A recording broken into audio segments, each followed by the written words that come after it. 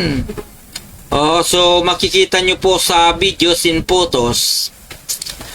Yun po yung bahagi nung ginawang inventaryo ng Southern Maritime Police na sa kasalukuyan ay nakatalaga dito po sa lugar ng Bulungan, La Huerta, Parañaque City. At tayo naman ay sumasaludo sa pamunuan ng Southern Maritime Police dahil sa kanilang pagpoporsigi, dahil sa kanilang pagsusumikap para mahuli yung pong mga drug poser diyan po sa lugar ng Bulungan, La Huerta, Parañaque City. Kanina lamang po yan, October 17 sa ganap na alas 11 ng hapon onward. Okay, doon po sa ating mga kaibigan, Luzon, Visayas at Mindanao. Ang oras po natin ay ganap ng alas 9:16 ng gabi. Dito lamang po yan sa impilan ng Parañaque Net Radio. At ang isusunod po natin, yung pong humanitarian support na ipinagkaloob ng ito pong butihing pulis, itong si Reverend Jerry de los Reyes, nang siya po ay pumunta sa lugar ng Masbate para maghatid ng tulong doon po sa mga nasalanta ng bagyo. At tayo naman ay naniniwala na ito pong butihing reverence naman ay tuloy-tuloy po siyang yes sir, sa kasalukuyan po ay ako ay live at mamaya-maya lang sir ay tatawagan ko po kayo. Live po tayo ngayon sa Parañaque Net Radio. Maya-maya lang sir, after mga 9, mga alas 10 po sir. Yes sir. So thank you po, thank you. Yes sir.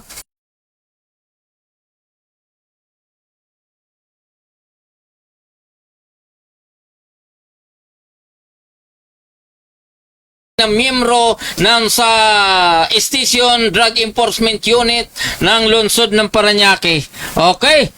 At ipapakita na po natin yung ilang photos and videos para doon sa isinagawang humanitarian support ng ating kasama na ito pong si Reverend Jerry De Los Reyes. Pasok! Okay. Mga kaibigan, mga miyembro ng ating force,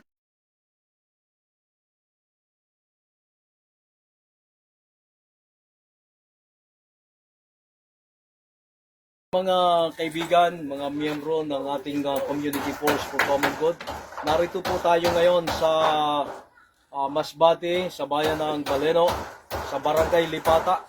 Ay napakarami po ng mga nasalanta dito ng Bagyong Opong. So sa kasalukuyan po, dahil sa ating programa na pagtulong, ay narito po ang nabigyan po natin na beneficiary. Isa lang po ito na pamilya, palang isa sa mga na mabibigyan natin ng yero. Ito po yung ating mga yero. At ito po, ano po ang masasabi po ninyo, Manoy Itoy? Salamat na pagkakan mo kami din ulit.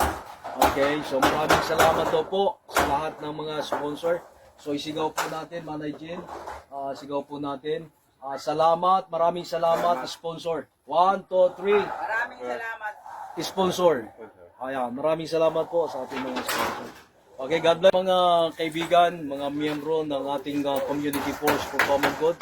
Narito po tayo ngayon sa Masbate, sa bayan ng Baleno, sa Barangay Lipata. Ay napakarami po ng mga nasalanta dito ng Bagyong Opong.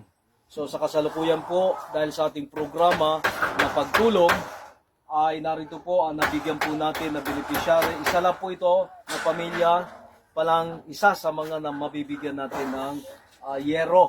Ito po yung ating mga yero. At ito po, ano po ang masasabi po ninyo, Manoy Itoy? Salamat na pagkakan mo kami din ulit. Okay, so maraming salamat daw po sa lahat ng mga sponsor. So isigaw po natin, Manay Jin. Sigaw po natin. Salamat, maraming salamat, sponsor. 1, 2, 3. Maraming salamat. Sponsor. Ayan, maraming salamat po sa ating mga sponsor. Okay, God bless mga kaibigan, mga miyembro ng ating Community Force for Common Good. Narito po tayo ngayon sa Masbate, sa bayan ng Baleno, sa Barangay Lipata. Ay napakarami po ng mga nasalanta dito ng Bagyong Opong. So sa kasalukuyan po, dahil sa ating programa na pagtulong, ay narito po ang nabigyan po natin na beneficiary. Isa lang po ito na pamilya, palang isa sa mga na mabibigyan natin ng yero. Ito po yung ating mga yero. At ito po, ano po ang masasabi po ninyo, Manoy Itoy? Salamat na pagkakan mo kami din ulit. Okay, so maraming salamat daw po sa lahat ng mga sponsor. So isigaw po natin, Manay Jin. Sigaw po natin. Salamat, maraming salamat, sponsor. 1, 2, 3. Maraming salamat. Sponsor. Ayan, maraming salamat po sa ating mga sponsor. Okay, God bless mga kaibigan, mga miyembro ng ating Community Force for Common Good. Narito po tayo ngayon sa Masbate, sa bayan ng Baleno, sa Barangay Lipata. Ay napakarami po ng mga nasalanta dito ng Bagyong Opong. So sa kasalukuyan po, dahil sa ating programa na pagtulong, ay narito po ang nabigyan po natin na beneficiary. Isa lang po ito na pamilya, palang isa sa mga na mabibigyan natin ng yero. Ito po yung ating mga yero. At ito po, ano po ang masasabi po ninyo, Manoy Itoy? Salamat na pagkakan mo kami din ulit. Okay, so maraming salamat daw po sa lahat ng mga sponsor. So isigaw po natin, Manay Jin. Sigaw po natin. Salamat, maraming salamat, sponsor. 1, 2, 3. Maraming salamat. Sponsor. Ayan, maraming salamat po sa ating mga sponsor. Okay, God bless mga kaibigan, mga miyembro ng ating Community Force for Common Good. Narito po tayo ngayon sa Masbate, sa bayan ng Baleno, sa Barangay Lipata. Ay napakarami po ng mga nasalanta dito ng Bagyong Opong. So sa kasalukuyan po, dahil sa ating programa na pagtulong, ay narito po ang nabigyan po natin na beneficiary. Isa lang po ito na pamilya, palang isa sa mga na mabibigyan natin ng yero. Ito po yung ating mga yero. At ito po, ano po ang masasabi po ninyo, Manoy Itoy? Salamat na pagpapakan mo kami ulit. Okay, so maraming salamat daw po sa lahat ng mga sponsor. So isigaw po natin, Manay Jin. Sigaw po natin. Salamat, maraming salamat, sponsor. 1, 2, 3. Maraming salamat. Sponsor. Ayan, maraming salamat po sa ating mga sponsor. Okay, God bless. Ayan. At ito naman, pinakita po natin na photos and videos. Yun po ay credit sa ating kaibigan, kasama na ito pong si Pisyap Jerry de los Reyes. At batid po natin na iyon naman po ang lugar ng Masbate ay sinalanta ng bagyo. So sa abot ng kanyang kakayanan naman, sa abot ng kanyang pagsusumikap na kahit papano ay mag-abot ng tulong diyan po sa lugar ng Masbate. Okay, so doon po sa ating mga kaibigan, Luzon, Visayas at Mindanao, ang oras po natin ay ganap ng alas 9:24 ng gabi. Mr. Chairman, Patalastas please. At bago po tayo magpatuloy, ito pong si Justin Trinidad. Justin Trinidad, regards ko po kayo. Ito pong si Justin Trinidad ay masipag na kawani ng lokal na pamahalaan ng lungsod ng Parañaque, kasama po doon sa tinatawag na Mayor's Action Support Group diyan po sa lugar ng La Huerta. Regards natin, ito pong si Justin Trinidad. Siya po ay ating kababayan, isang Bicolano, isang Oragon. Magandang gabi po sa iyo. Okay, please. Parañaque, Netreo, kami ang kasama mo. Hatid ay saya't kwento sa bawat panin ng mundo. Kasama si Gaspar Latam, tagapagbalitang tapat. Laging nasa ere, serbisyo ay sapat. Oh, Parañaque, Netreo worldwide, boses ng bayan, boses ng mundo.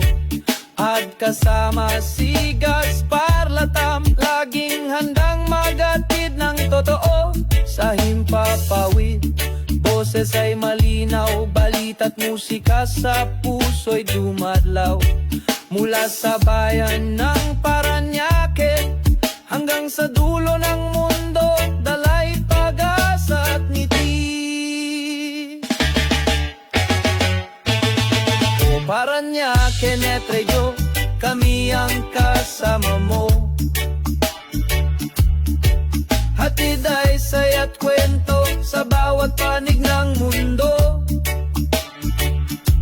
Kasama si Gaspar Latam, tagapagbalitang tapat.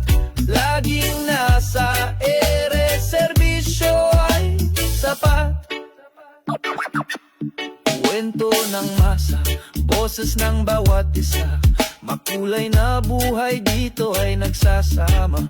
Walang hadlang, oras o distansya. Basta't neto'y bukas, abot namin ang lahat. O Parañaque, Netreo, kami ang kasama mo. Hatid ay saya't kwento sa bawat panig ng mundo. Kasama si Gaspar Latam, tagapagbalitang tapat. Laging nasa ere, serbisyo ay sapat. Ko'y Parañaque, Netreo worldwide, boses ng bayan, boses ng mundo. Pagkasama si Gaspar Latam, laging handang magatid ng totoo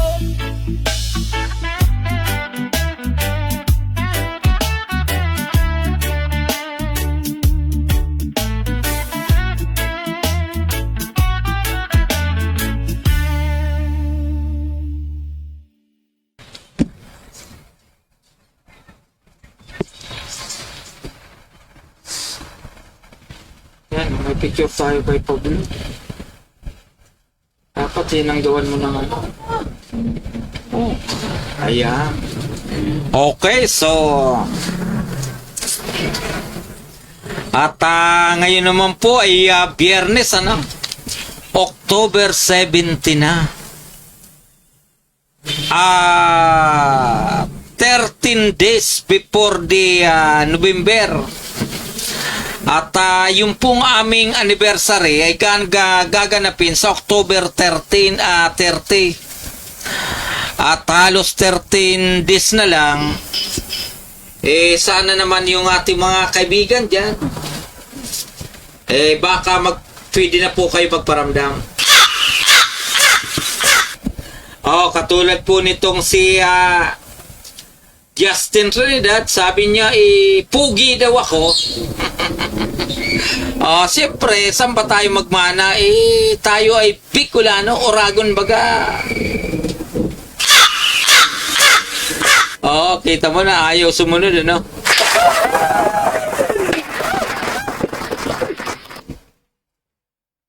At doon naman po sa ating mga kababayan, diyan po sa lugar ng Partido area, diyan po sa Region 5, Bicol Region. At nagre-reklamo rin po doon sa presyuhan ng palay. Murang-mura, pero talagang ganon. At malungkot man, pero ang takbo ng ating gobyerno sa ilalim ng ating pamumuno ng ating buting presidente na si Pangulong Ferdinand Marcos Jr. ay kitang-kita naman po natin na bagamat ang pagsusumikap ng ating presidente ay tila ayaw siyang lubayan ng mga usaping may kinalaman sa graft in corruption. At rewind uli. Rewind. Gusto po nating ipaalam sa ating mga kababayan na kaya nagkaroon ng tahasang investigasyon o pag-uusig sa Department of Public Works and Highways dahil ang Pangulong Marcos na mismo ang nagbigay ng inisyatibo para pumunta sa lalawigan ng Bulacan para alamin ang katotohanan tungkol di umano sa ghost project na nagaganap dyan sa lalawigan ng Bulacan.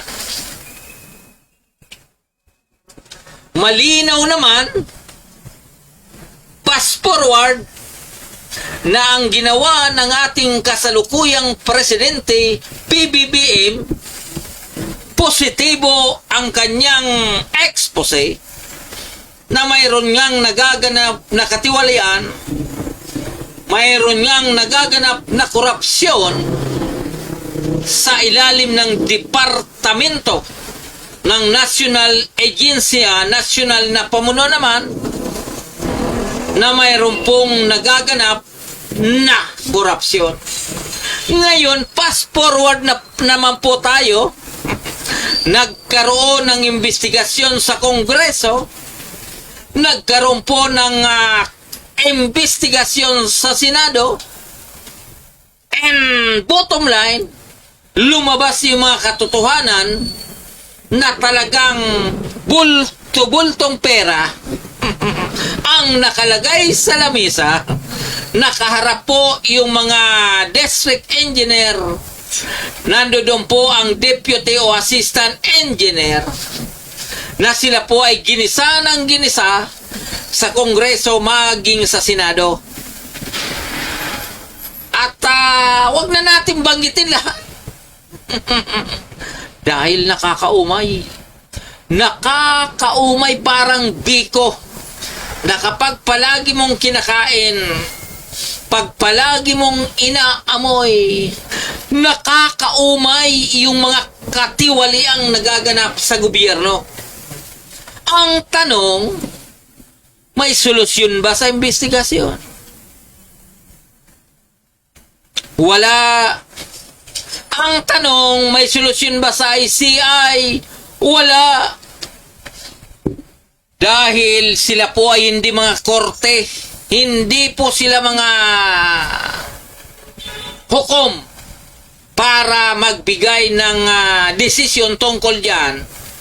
Kaya, bottom line, parallel investigation, nagkakandagulo-gulo na yung mga tao, nagkakandagulo-gulo na yung kapwa Pilipino, yung pinagkaguluhan pala ay wala pa naman doon ang hostisya. Dahil ang hostisya ay nasa Sandigan Bayan at ang ito pong ombudsman, sila po ang magiging prosecutor para sila po ay kasuhan ng tinatawag na graft in corruption. So, in short, kahit abutin ka ng 5 buwan, abutin ka ng 1 taon sa pag-imbestiga dyan sa Senado at sa Kongreso, wala pa pong hostisyang nagaganap dyan dahil yung hukom na dapat humatol sa kaso ay wala po sa Kongreso, wala sa Senado, wala sa ICI, bagkos ay nasa Sandigan Bayan. Paulit-ulit tayo. Kasi doon po sa ating mga kaibigan, ang ating po kasing mga kababayan, pag nagpo sa social media, kapag nag-live sa social media, nakakaumay na ang sinasabi lagi, paulit-ulit, both side, kampo ni Marcos, kampo ni Duterte, kampo noong mga nagpapapansin, halo-halong kalamay na ang nagiging isyo. Katulad ngayon, may naghihikayat na yung investigation daw ng ICI ay isa publiko. Mantakin nyo po ang taong bayan. Isa publiko daw po para malaman ang katotohanan. Ang alin? Ay nako, malalaman po ang ninyo ang katotohanan na hindi naman po kayo korte? Malalaman nyo ba ang katotohanan na hindi naman kayo mga abogado? Malalaman ba yan ang ordinaryong Pilipino kung ano ang katotohanan? In short, hindi kayang malaman ng isang ordinaryong Pilipino ang usapin dyan po sa graft in corruption dahil nga po sa wala naman tayong mga nakikitang, wala tayong hawak na sariling ebidensya. Pagkos tayo po ay nagre-rely lamang doon po sa mga dokumentong ilalabas sa investigasyon sa Kongreso maging Senado. Pero ang problema ng mga dokumento na yan ay may magkakaroon pa rin ng tinatawag na validisyon yan. Hindi ibig sabihin na kapag nilabas ni Pulano, kapag nilabas ni Kulas, kapag nilabas ni Juan na dokumento ay valid na. Hindi po ganun. Kaya doon po sa both side, pro PBBM, pro Duterte, 2060 na is coming. January 2026 na ang tatakbo ng ating gobyerno at pagkatapos ay mayroong eleksyon sa darating na November 2, 2026 sa Barangay NSK Sangguniang Kabataan. Eleksyon, mas maganda po na ito ay hintayin na lamang natin pagkatapos pagdating naman ng 2027, 2028 presidential election na po yan. Mag-isip-isip na po tayo kung sino ang dapat at kung sino ang nararapat natin piliin sa national agency naman. Hindi yung binoto natin pagkatapos pagsisisihan, binoto natin pagkatapos kukontrahin, binoto natin pagkatapos gustong pababain sa pwesto. Ay wala tayong solusyon yan, bagkos food division yan. Dahil sinasabi nga po, inuulit natin na is politics with a state and action that is as a dynamic institution, blah, blah, blah. Oh, di ba? Politika yan eh. So, kaya bawat eleksyon ay mahalaga. Maging matuto tayo. Matuto tayo kung na magpili na dapat at karapat-dapat na magsilbi o maglingkod sa taong bayan. Hindi yung natututo tayo kung magkano ang binibigay ng isang politiko. Hindi dapat tayo matuto kung sino ang mas malaki na binibigay ng politiko. Cheche Baria, cheche. Oh, di ba? Ang punto natin doon, sana maging makatotohanan tayo na ang eleksyon po ay hindi laruan. Ang eleksyon po ay hindi usapang politika lamang. Ang eleksyon po ay hindi usapang pera-pera lang ang labanan. Bagkos ang eleksyon po ay responsibilidad po yan. Responsable ng isang kandidato kapag siya po ay nanalo na, responsibilidad niya po na maging tuwid, maging masipag, maging tama ang kanyang panunungkulan. Dahil kung hindi, lalong-lalo na po kung siya ay makasuhan sa usapin ng graft corruption, sayang na sayang ang ating boto, sayang na sayang din po ang ginagastos ng ating gobyerno na umabot po ng more or less 30 billion pesos bawat eleksyon.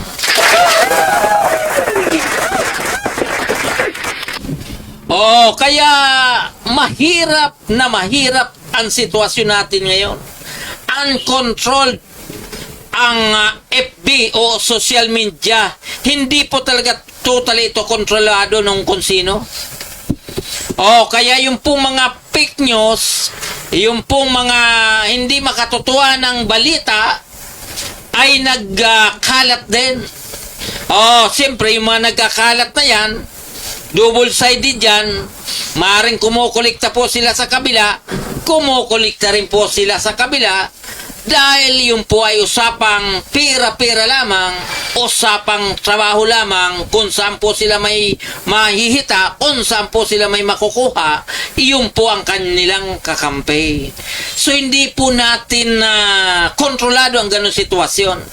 Oh, ang inyong lingkod po ay minsan lang po mag-live doon po sa personal FB ko.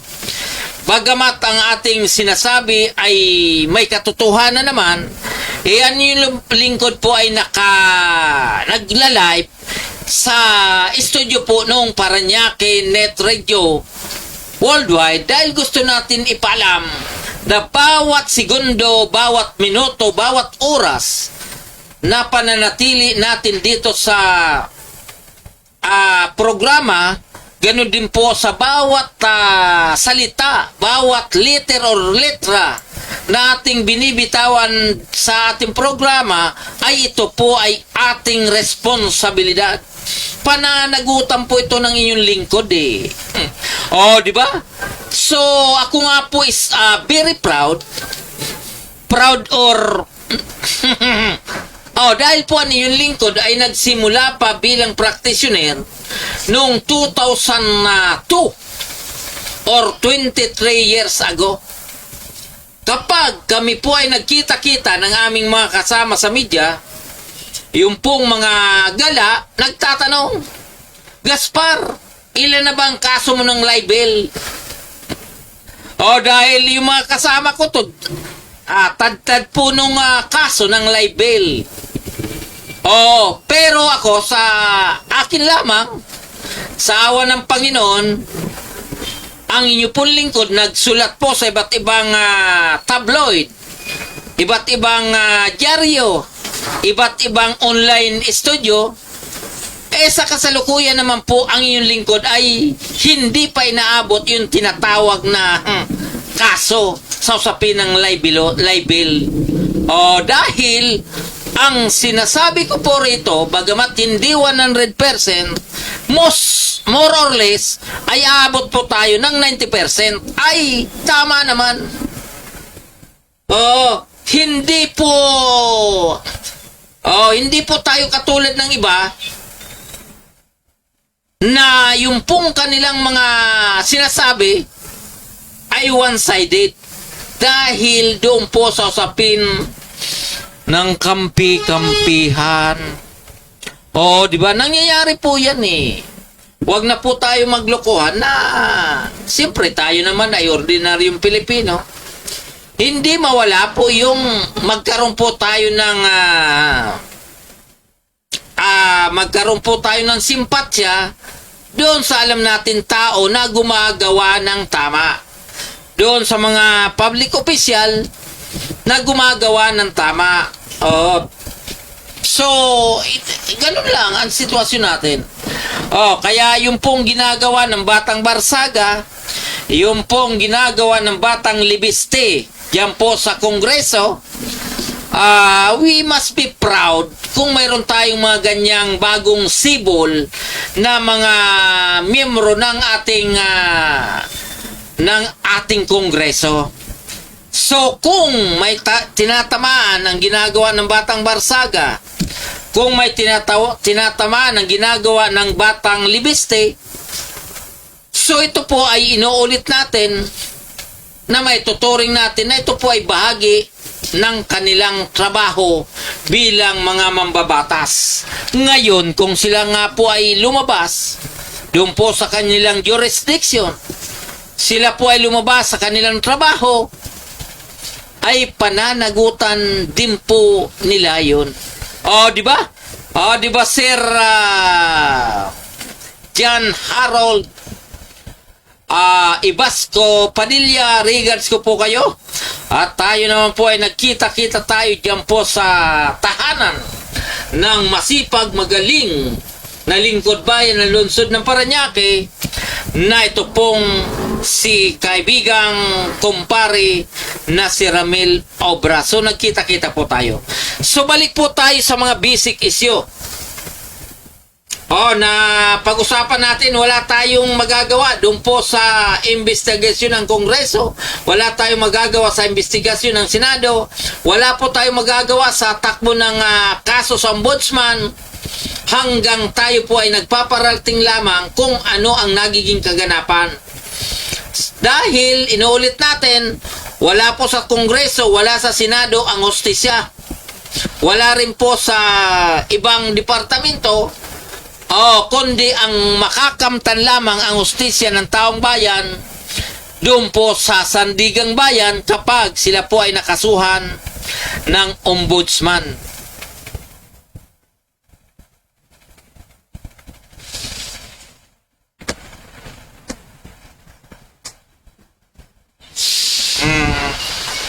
So, okay po ba yun, ha? Inuulit po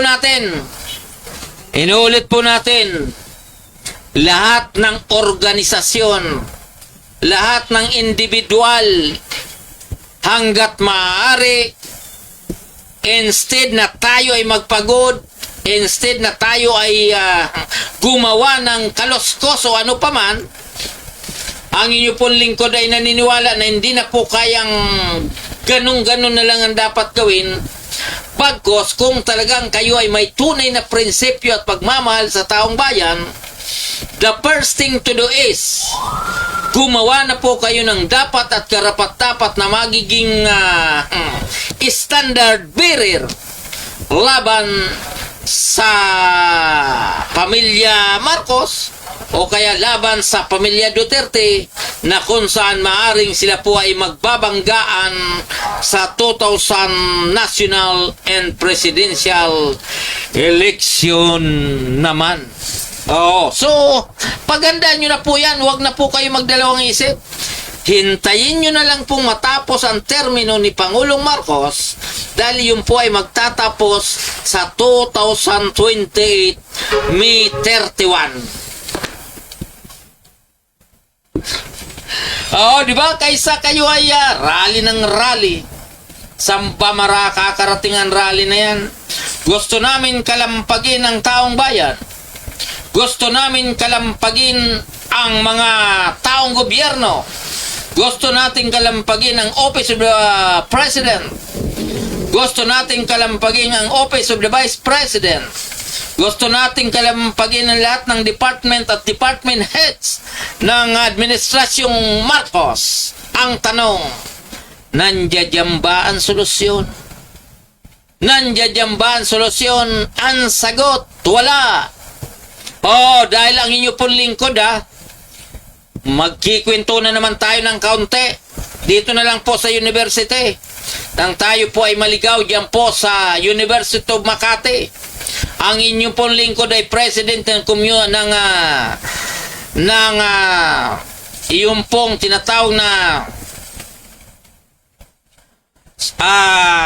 Science Club at ng itong pong tinatawag na Student Council. Diyan po sa representative din po tayo ng yung tinatawag na ito pong sa usapin ng Art and Sciences. So tayo po ay nasama dyan at yung presidente natin doon po sa Supreme Student Council, tayo po ay gustong bitbitin kung saan para mag-rally. Gusto tayong daling kung saan para mag-seminar, etc. Ang inyo pong lingkod ay never na sumama dahil naniniwala po ako na kapag ikaw pa ay nag-aaral sa kolehiyo, sa universidad o kung ano pa man pong mga private and public colleges naman, ako po ay naniniwala na tayo ay dapat sumunod sa panuntunan po ng ating pinapasukan. Hindi po yung first year ka pa lang, second year ka pa lang, third year ka pa lang, kapag umasta ka na ikaw na nagpapasweldo doon sa mga doon po sa mga teacher, doon po sa iba pang mga faculty at sa iba pang empleyado ng paaralan ay hindi tugma. Dahil paulit-ulit natin sabihin, bagamat yan po ay pera ng taong bayan, dapat alamin din po natin kung ano ang nagagawa ng pera ng taong bayan para sa inyong pag-aaral. Huwag po tayo maging one-sided, paulit-ulit po tayo.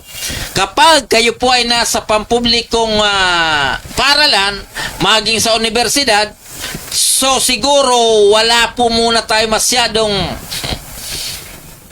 gagawin aksyon hanggat hindi pa po tayo nakakatapos ng ating pag-aaral, dahil yun po ang solusyon para kung sakaling sa mga susunod na henerasyon, kapag kayo po ay nakapagtapos na ng iba't ibang kurso, lalong-lalo na po sa usapin ng engineering, ay diyan po kayo pumasok sa DPWH para maglingkod kayo ng tapat, maglingkod po kayo ng malinis para sa mamayan at para sa taong bayan.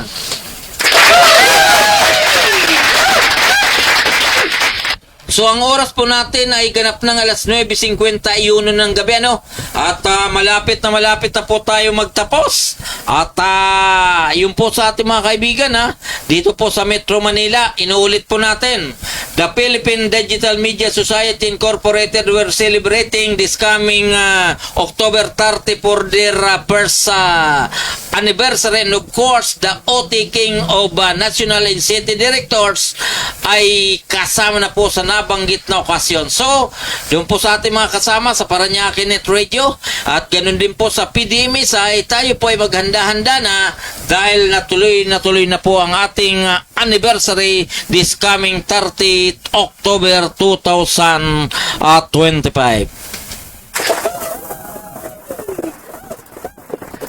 Ayan, so doon po sa ating mga kaibigan, dito po sa lugar ng Kamanaba, itong Kamanaba is sa Caloocan, Malabon, Nabotas at Valenzuela.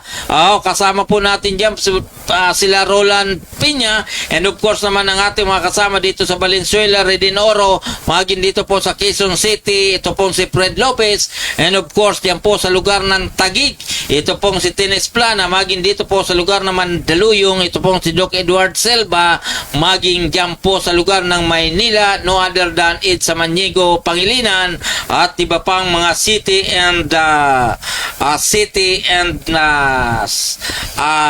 district, maging regional, ay regards ko po kayo. So malapit na po tayo at sabi nga po nila, bagamat may social media na, may print na, may TV na, etc.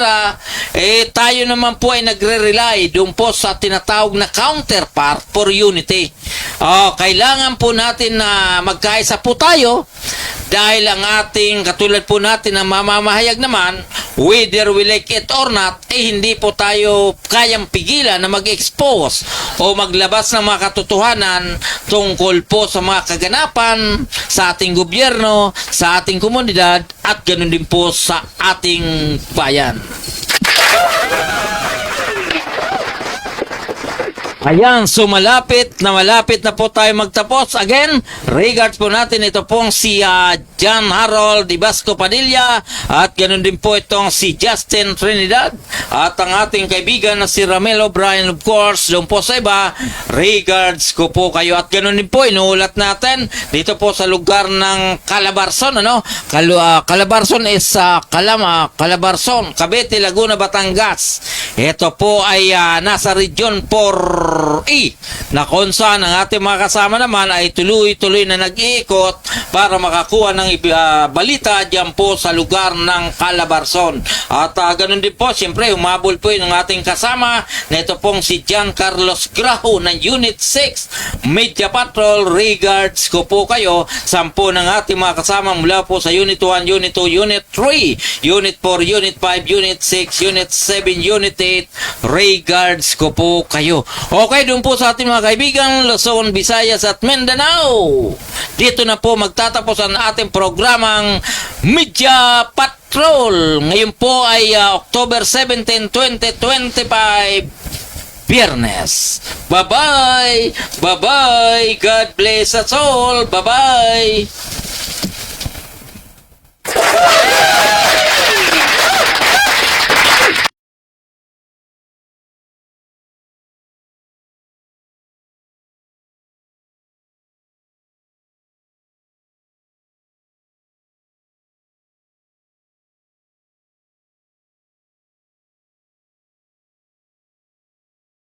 Good afternoon, everyone.